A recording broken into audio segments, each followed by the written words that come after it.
morning. My name's Tom McLaughlin, and I'm very pleased to be the moderator of the next panel, which is a pension executive roundtable that will focus on significant issues and innovation in the pension world. We live in a world of 2.5% to 3.5% long government bond yields in a lot of major countries.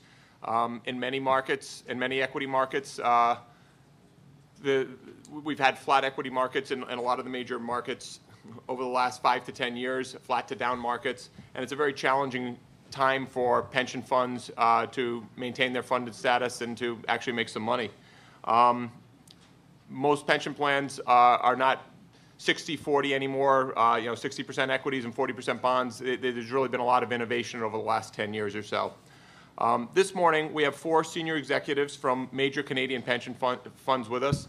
We have Bill Moriarty from University of Toronto Asset Management. We have Enrique Cuyegkeng from OP Trust. We have Dave Long from Hospitals of Ontario Pension Fund. And we have Geoffrey Rubin from Canada Pension Plan. The 4 pension plans are very different, and factors like size, the demographic makeup of their pensioners, their funded status, are all issues that contribute to investment decisions. I'm going to introduce each panelist and ask each of them to speak for a couple of minutes and give us a background on their plan to start off things. Sitting next to me is Bill Moriarty. Bill is the president and CEO of the University of Toronto Asset Management Corporation. He previously worked at RBC, where he served as head of the Global Equity Division, head of the Alternative Investments Division, and co-head of the Capital Market Services Division. Mr. Moriarty earned a BA from the University of Toronto, an MA in economics from the University of Chicago, and is a chartered financial analyst. Bill, can you tell us a little bit about University of Toronto Asset Management? Sure. UTAM, as we're affectionately known, is the investment management subsidiary of the university. We have roughly 10 investment professionals. Our focus is really only in the asset-only space, as opposed to what you might see in a lot of different funds as an asset liability approach. We manage 4 portfolios for the university, a pension fund, 2 endowment portfolios, and a medium-term working capital portfolio. In total, they aggregate to about $5.25 billion. We do not manage money directly internally. We're a manager or a fund of funds. I joined UTAM, I guess, about 4 years ago for my sins right in the middle of 2008. The main portfolios were the 2 largest portfolios, or 3 largest portfolios, which are the endowment and the pension fund, were structured very much like a typical U.S. endowment portfolio.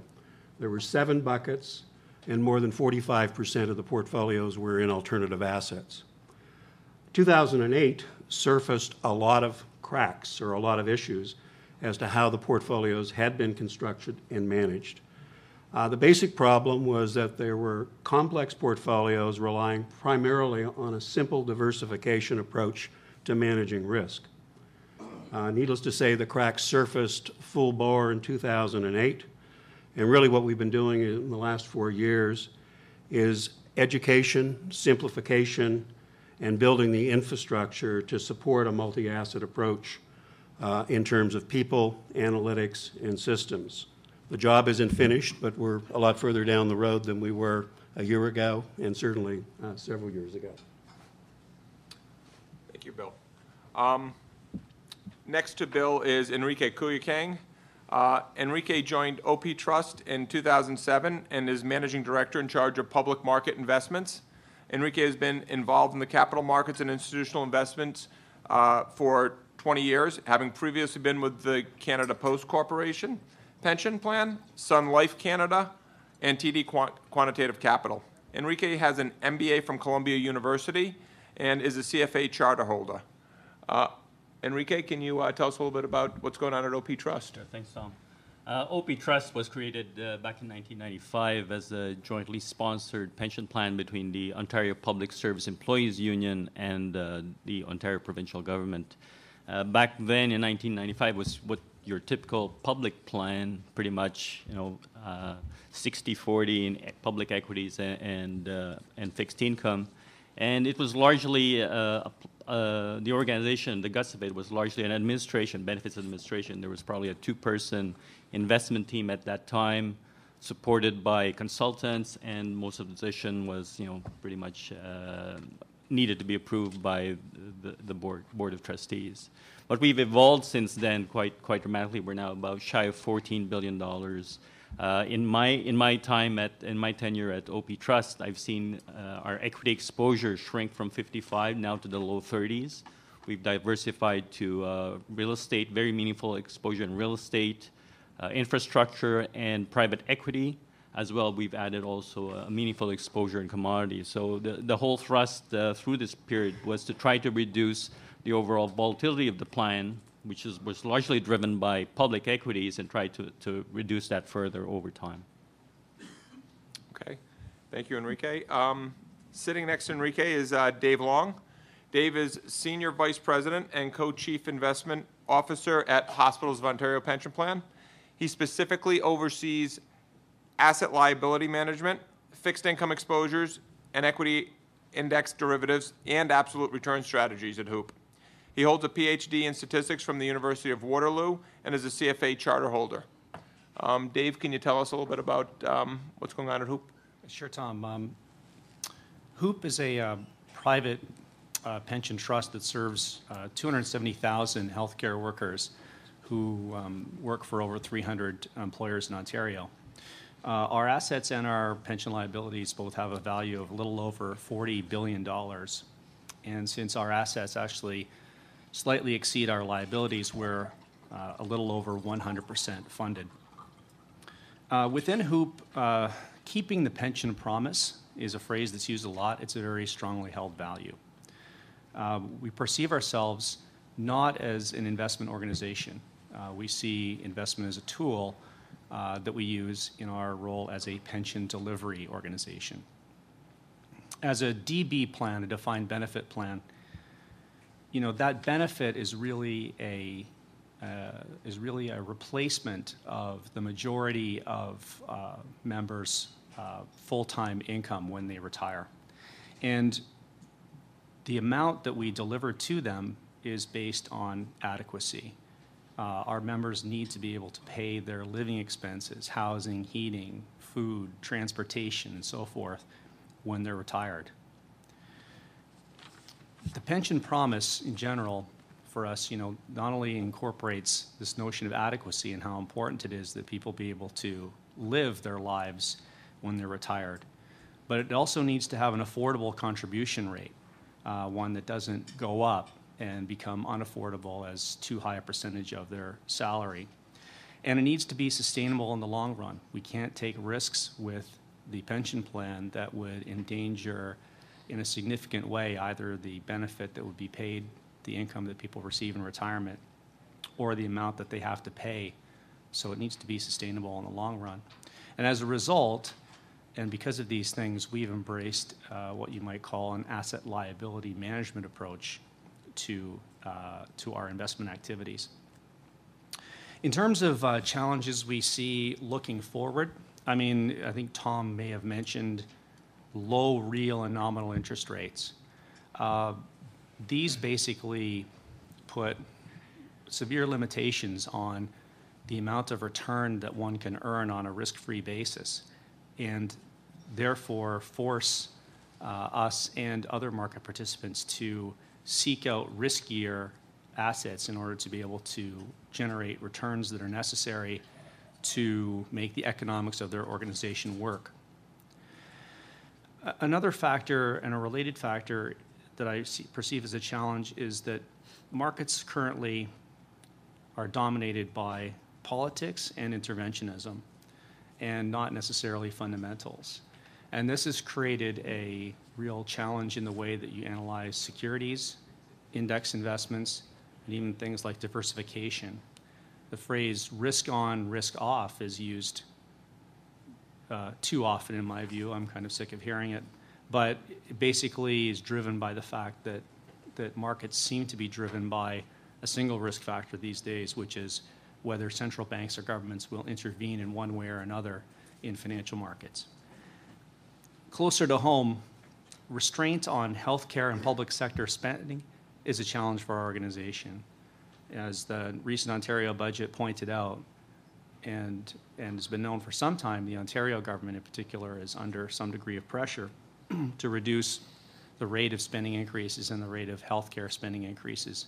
Pensions are a part of healthcare spending, and we need to continue to address spending restraint challenges and the needs of employers and employees to have an adequate and affordable plan, given that there's not a huge amount of money to throw around these days.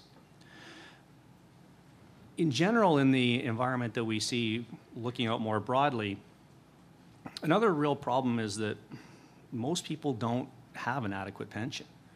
And this creates an environment in which pensions are not necessarily the most well-supported concept. They're seen as a luxury product, as something that's unfairly bestowed on certain people. That kind of perception isn't helpful to the pension industry as a whole. And finally, I would say is a ongoing long-term challenge that pension plans face us and others is the phenomenon of what we call plan maturity. As a higher proportion of our members become retired over time, the baby boom generation passes into retirement, and the ratio of people who are drawing a pension to the people who are paying into pension, that ratio increases. What that effectively does is it places a higher burden on the current assets saved in the pension plan to pay pensions rather than future contributions, meaning that if those existing assets fail to perform or indeed lose value, the amount that one would have to raise contribution rates to continue to drive the economics of the plan becomes, if you will, unsustainable. The increases will tend to become huge over time. So our ability to take risk with the assets that we have saved within the pension plan over time is going to go down. Yet our targets for generating returns are still necessary to keep the plan funded. So we'll have to essentially figure out ways to generate the same return with less risk over time. Okay. Our final panelist is Geoff Rubin.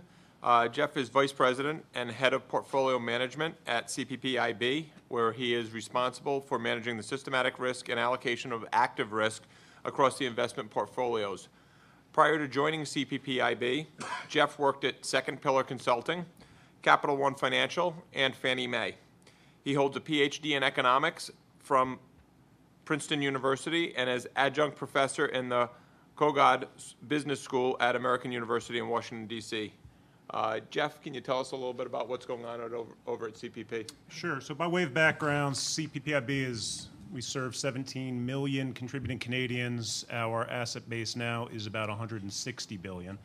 And broadly, we are charged with, management has been charged by the board with maximizing returns without undue risk of loss. One feature of our governance structure, which is germane to the risk budgeting problem, is that the board has not established fixed ranges or sizes of different asset class attributions across the various strategies. We don't have a charge to put 10% in real estate, 15% in alternatives, et cetera. Instead, the board establishes for management an overall risk budget within which we need to stay and within which we can allocate risk across a variety of different active strategies so long as we stay within that risk budget and are delivering portfolios of the substance and characteristics that best fit contributor needs. That charge implies or requires that management do a very earnest job of trying to understand the fundamental risk and return characteristics of a wide array of different active strategies, and we also need to figure out how those strategies come together in constituting an overall portfolio. Adding to the challenge of risk budgeting is that we don't look at risk budgeting as managing a collection of exposures. we're managing a collection of businesses. And those businesses certainly generate exposures over time, but we have a real estate business in every sense of the word. We have staff, we have office space, they have development pipelines, they have contacts, and that business is going to deliver exposure of some level, of some magnitude over time, the same